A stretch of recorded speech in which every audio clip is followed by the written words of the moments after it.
В республике сохраняется тяжелая пожароопасная обстановка. Меры по борьбе с огнем и защите населенных пунктов от природных пожаров рассматривали сегодня в Департаменте лесных отношений республики, рассказывает Виталий Абрамов.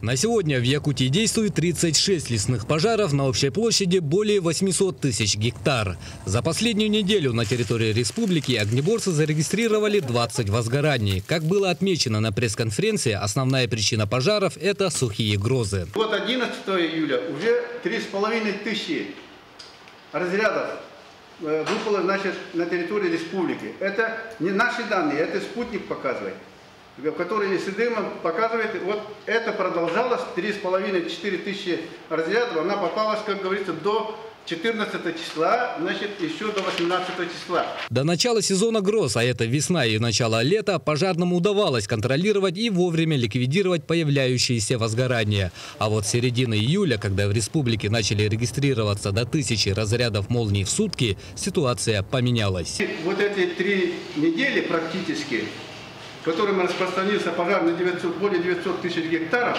у нас стояла сильная ветреная погода. Но тем не менее, за неделю огнеборцы ликвидировали 17 лесных пожаров и 9 локализовали. В настоящий момент угрозы населенным пунктам нет. В большинстве своем населенные пункты, которым угрожали пожары в этом году, а их порядка 20 было, да, потенциально, непосредственная угроза намного меньше. Благодаря совместной работе они были все отбиты. На ликвидацию огненной стихии задействовано 6 воздушных судов, но густой дым затрудняет работу авиации. Для борьбы с пожарами в условиях плотного дыма МЧС России дополнительно направил самолет-амфибию Б-200 с тепловизором. У нас работает система космического мониторинга. Определяйте термоточки и работайте, применяя тяжелую авиацию, потому что другого пути у нас в некоторых местах, особенно в особо отдаленных, нет. Синоптики дают пока неутешительные прогнозы. Первая декада августа, хоть и немножко похолодает со спадом и небольшими дождями, к концу вот этой декады первой опять же вернется на запад Якутии с кратковременными ливневыми дождями на фоне высокой температуры и с грозой.